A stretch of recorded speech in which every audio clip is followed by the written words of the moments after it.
አሰላሙ አለይኩም ወራህመቱላሂ ወበረካቱ። ውድና የተከበራችሁ የቻናሌ ተከታታዮች እንዴት ናችሁ? ደህና ናችሁ? ሰላም ናችሁ? እኔ ደህና ነኝ አልሐምዱሊላህ። እናንተ እንዴት ናችሁ? ስራ፣ ጤንነት ሁሉ ሰላም ነው ወይ? እኔ ደህና ነኝ አልሐምዱሊላህ። ስለኔ እንዳታስቡ፣ እኔ ደህና ነኝ። ስለኔ መክሳት መጥቆር ምናምን እንዳታስቡ። እኔ እንደውም ኢትዮጵያ ነው የተስማማኝ። አረብ ሀገር እንጨት ነበርኩ፣ ሳር ነበርኩ። አልሐምዱሊላህ ከሀሳብ ከጭንቀት ስገላገል ተፋብኝ ወዙን አላህ አልሐምዱሊላህ ረብል ዓለሚን ምስጋና አላህ ይገባው። ይሄ ያወፍራል ይሄን ብሉ ስትባሉ ለማወፈር ብላችሁ ገንዘባችሁን ስከሰክሱ ይሄ ፊት ያቀላል ተቀቡ። በተለይ ክሬም ምናምን ፊታችሁን እንዳታስለምዱ ኢትዮጵያ ስመጡ ማለት ነው። አንደኛ ያንን ክሬም ኢትዮጵያ ራሱ ቢኖር ማለት ነው የመግዛት አቅም ላይኖራችሁ ይችላል። ሁለተኛ ትክክለኛ ፊታችሁን ያጠፋዋል።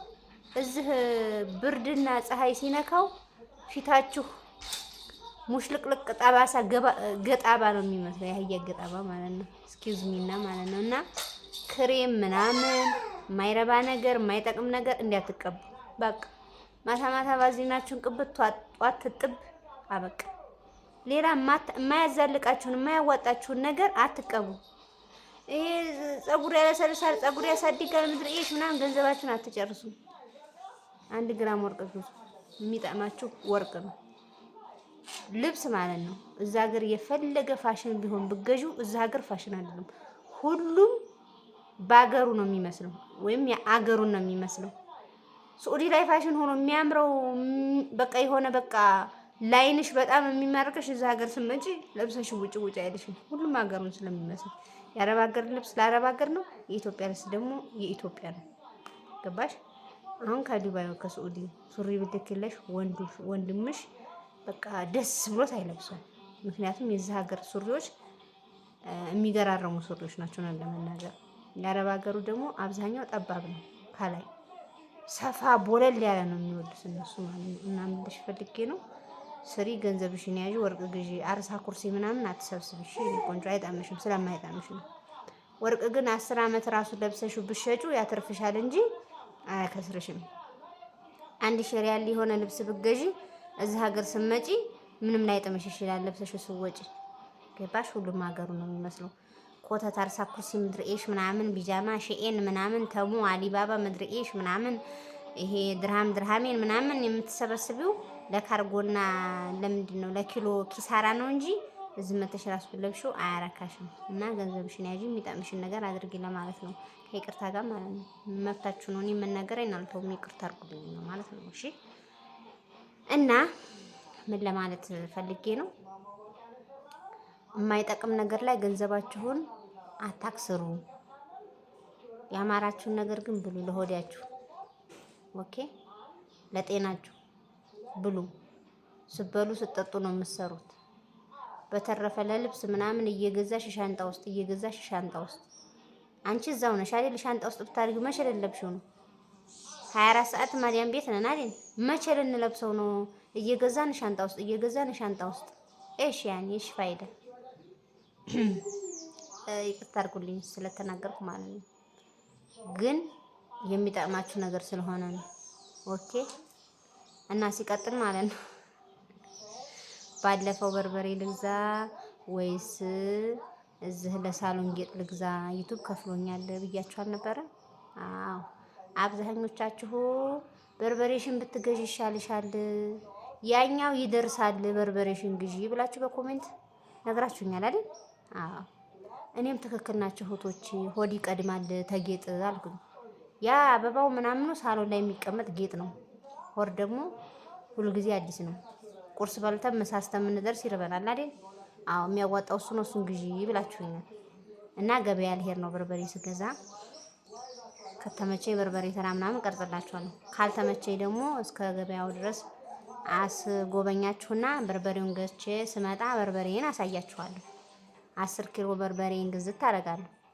ከዛ በቀረችው ብር ደግሞ ቅመማ ቅመምን ግዝት አደርጋለሁ። እኔ አንቺት ማለት ነው። የከፈለኝ ባሁኑ በአራተኛው ማለት ነው 12000 ብር ነው። በቃ ለምን ይልብሻል? ሲከፍለኝም ከፈለኝ፣ ይሄን ያህል ከፈለኝ የምለው መስራት የምትፈልጉ ሰዎች ሞራል ኑሯችሁ እንድትሰሩ ነው እንጂ ለጉራ አይደለም። ኦኬ፣ ለጉራ አይደለም የምናገረው። ፍላጎት ያላችሁ እንድትሰሩ ግን ትዕግስት ይፈልጋል። መልፋት ይፈልጋል ዩቱብ ማለት ነው።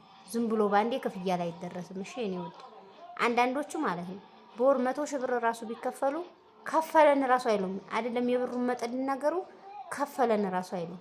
ገብቷቸዋል። እኔ ግን ሞራል እንዲሆናችሁ ቢያንስ ይቺ 12 ሺህ ብር ትንሽዬ ናት አይደል? በጣም ትንሽዬ ናት አሁን ስታስቧል።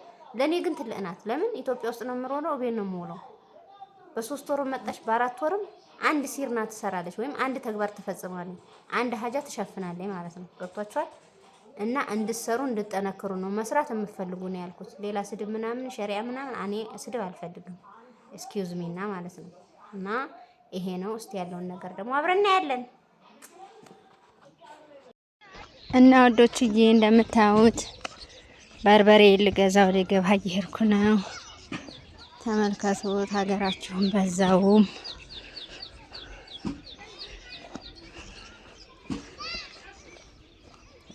ታጌጥ ሆዲ ይቀድማል አላችሁ። የሳሎን ጌጥ ከምገዢ በርበሬሽን ግዢ ክረምት ሳይገባ ምናምን ብላችሁ በመከራችሁ መሰረት በርበሬ ልገዛ እየሄድኩ ነው።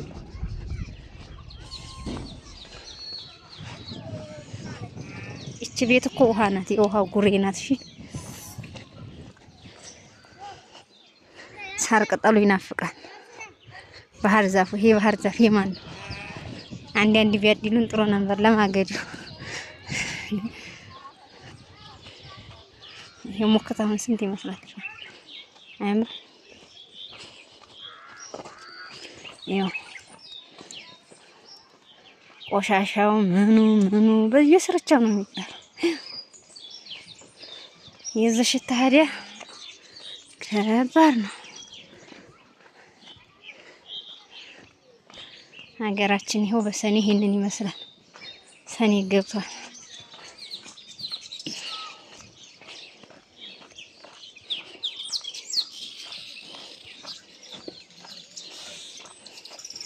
ይሄ አህያውን ስንት ብር ይመስላችኋል? ማሻአላህ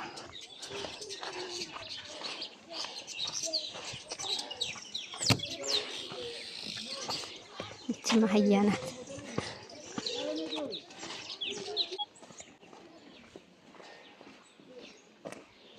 ይሄ ፊት ለፊት ይታያችኋል።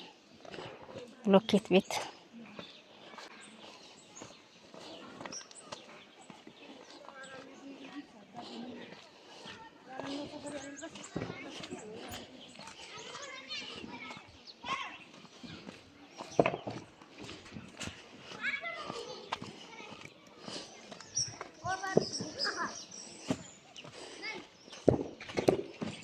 አያምርም?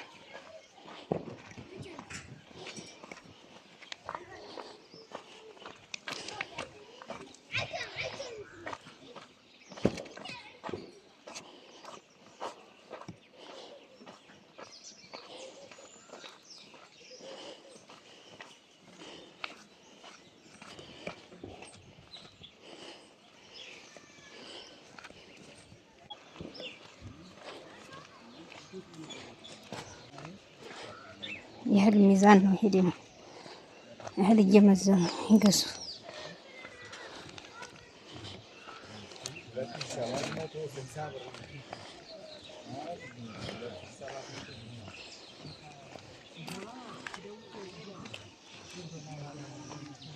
ተመልከቱ።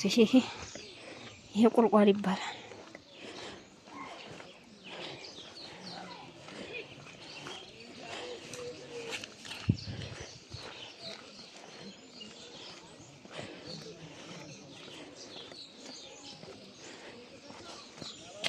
ይሄ ያህል ታስጎበኛችሁ ይበቃችኋል።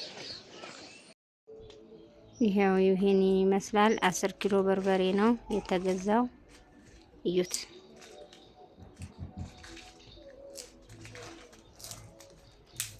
እየተለቀመ ነው።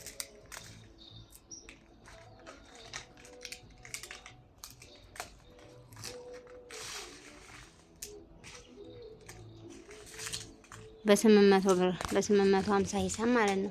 እዩት። በ850 ሂሳብ ሲሆን ስንት ፈጀ መሰላችሁ? 8400።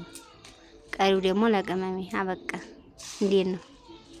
በ9ም አለ፣ በ850 አለ፣ በ8 አለ። እንደ ጎንሽ ግን ጥራቱ ያን ያክል ይጨምራልም ይቀንሳልም ማለት ነው።